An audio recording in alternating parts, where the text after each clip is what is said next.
Or little pieces. Good afternoon, everybody. Excuse me. I forgot. So I'm 8 minutes late. I was eating lunch and got sidetracked. And so Dylan and Izzy are here at the table eating their lunch. So they're going to listen to my read aloud without messing me up today, without laughing and trying to mess me up. Yes? Mm-hmm. I doubt that's going to happen. They're probably going to mess me up, most likely. But I'm going to do my best. He's already laughing. Boy, this is going to be trouble. I think everybody's going crazy. All right. Okay.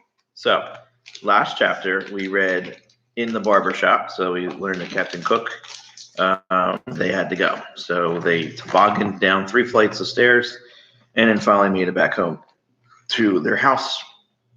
And Mr. Popper had a rough day showing Captain Cook the town. So our next chapter is called Shadow. It's a reflection, but it's black of you. It is a reflection. But it gets bigger. Yeah. Well, it depends on what angle the sun is shining on. So if it's shining right over top of you, your shadow is small. But if it's shining behind or in front of you, the shadow gets bigger. Yeah. So it is a reflection of yourself. Good job, Dylan. All right. So let's read Mr. Popper's Chronicle with a paragraph about the house painter who had received a penguin in a faraway Antarctic. And that's actually a very good summary of what's happened so far. He followed Admiral Drake and always had dreams of going to the South Pole in the Antarctic. Always loved penguins, and he wrote Admiral Drake a letter, and Admiral Drake sent him a penguin to keep in his house. And that's kind of where we're at right now. Then the Associated Press picked up the story, and a week later, the photograph in rotogravure could be seen in the Sunday edition of the most important newspapers in all the large cities in the country. So now Mr. Popper and Captain Cook are very famous because now they're in every single paper in the country. Naturally, the Poppers all felt very proud and happy. Captain Cook was not happy, however. He had suddenly ceased his gay, exploring little walks about the house and would sit most of the day sulking in the refrigerator. Mrs. Popper had removed all the stranger objects, leaving only the marbles and checkers, so that Captain Cook now had a nice, orderly little rookery. What did we say rookery means? Do you remember? Nope. A penguin nest. A penguin nest, yes. What's wrong with Mr. Greenbaum in that story? Mr. Who? What? Where? Nothing. Mr. Greenbaum? We haven't gotten to Mr. Greenbaum yet. Don't ruin the story. Sorry. He won't play with us anymore, said Bill. I tried to get some of my marbles from him, and he tried to bite me. Naughty Captain Cook, said Janie. Better leave him alone, children, said Mrs. Popper. He feels mopey, I guess. But it was soon clear that it was something worse than mopiness that ailed Captain Cook.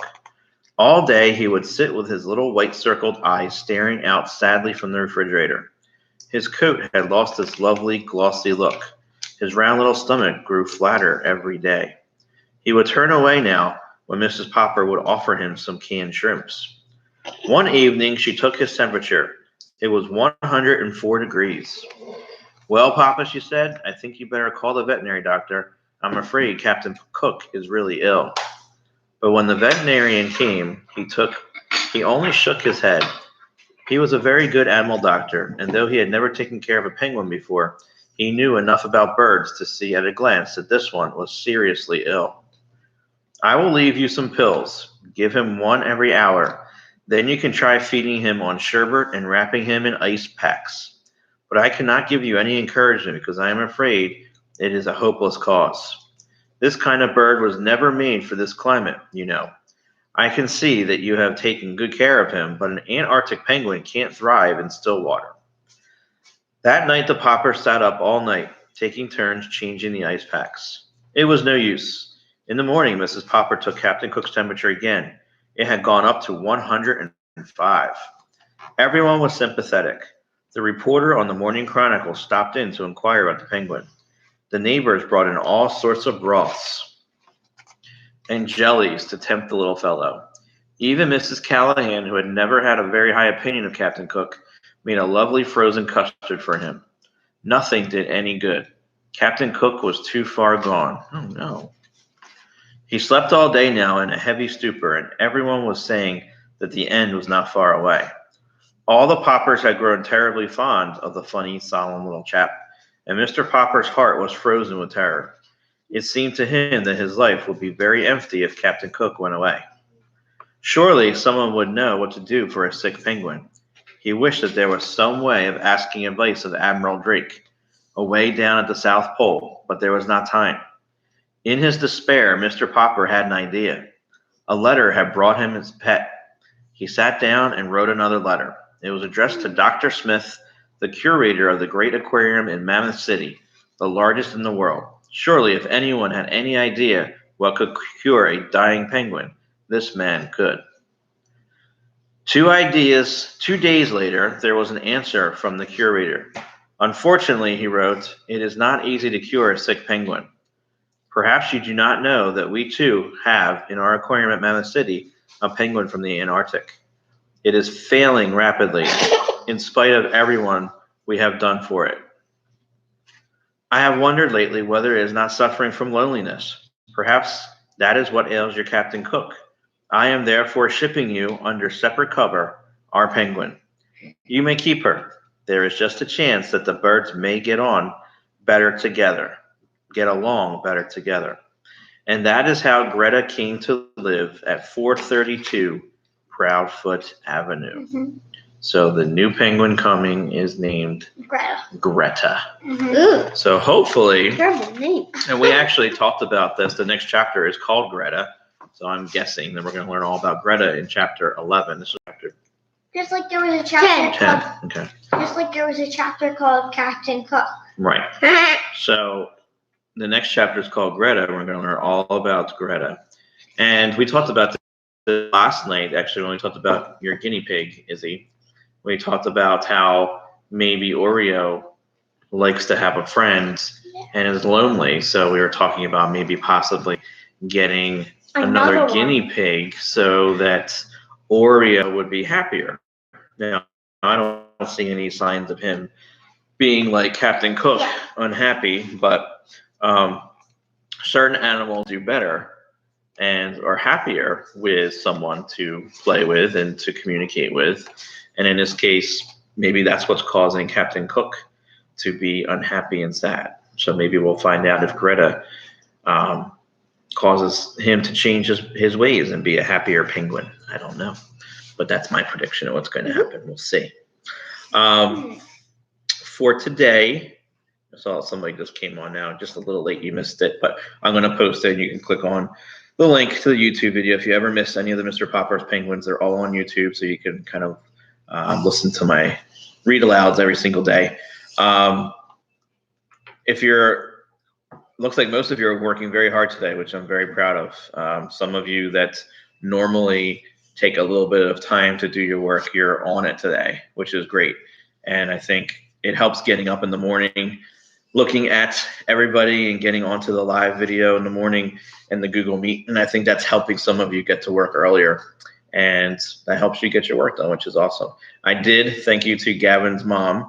I was able to download an extension to my Chrome, which allows for grid view. So that means that we will be able to see everybody now. Well, I will be able to see everybody now when we do our morning meetings for Google Meet.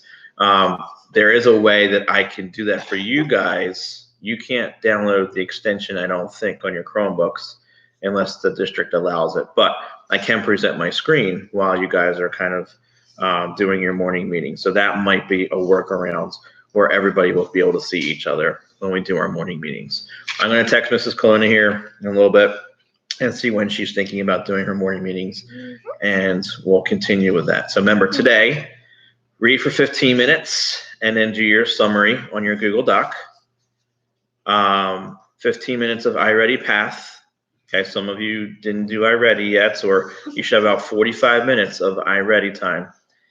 And then you are going to watch the writing video, and then you are going to write your first paragraph. So you did your introduction paragraph, and then you're doing your paragraph on what your animal looks like. Remember to take a picture there too. I don't think I gave you a reminder for that. But after you're writing the paragraph about what your animal looks like, size, weight, color, interesting physical characteristics, how would you describe your animal? If nobody has ever seen your animal before, how would you describe it to someone who wants to know about it? Then stick a picture after that paragraph in your Google Doc. Make sure that your writing essay, your report is in your grade 3 writing folder as well. And then you're taking your quiz on enemy pie. We're going to be finished with enemy pie this week. Today was the last assignment that I'm assigning you on that. That was a multiple choice and short answer question. Can I help you? Yeah, this is not fair. I read for 30 minutes and your kids read for 15 minutes. My kids have more to do than you guys do. I don't care. Well, you're not the teacher and I am. So there. My teacher is me. Make sure you go to Mrs. Colonna's math page and do all the assignments that she has and science for my homeroom. And then Mrs. Colonna, you have Mrs. Colonna's class. You have read works on canyons in Peru. I want you to know what a canyon is. So I want you to do the read works assignment for social studies. And then fill out your survey. Make sure you check off everything that you did today, and then you're done. If you had trouble getting to any work, let me know. Tomorrow will be a little bit lighter. I think what I'm going to do is Spelling City is going to start tomorrow. And the good news is we got a full subscription in Spelling City. So you're going to have new words for the week, and then those will be your words for next week as well. I have an assignment for you. You're just going to log into with your Google, go to Spelling City, and then you have an assignment working with those words. Some are games, some are sentences, and some are the tests. So you're going to do all of that with your new words next week, tomorrow. And those words, Spelling City won't be due until, I think I'm going to make that due on Tuesday. And then you're going to have a daily edit, your reading, and your iReady path. So that's what you're going to do tomorrow. So a little bit lighter schedule tomorrow. And that is my Kit Kat sneezing grossly. Machine gun. Don't be nice to her. No. So that is it. So if you have any questions for me, please let me know. And you can either email me, dojo message me through your parents, or Google Classroom, send me a message. All right, so I think that's all I have for you for today. And tomorrow we'll do Mr. Popper's Penguins again at 1 o'clock. Hopefully it'll be on time. And tomorrow morning we'll have a morning meeting again at 8:30. All right, have a great day. Bye.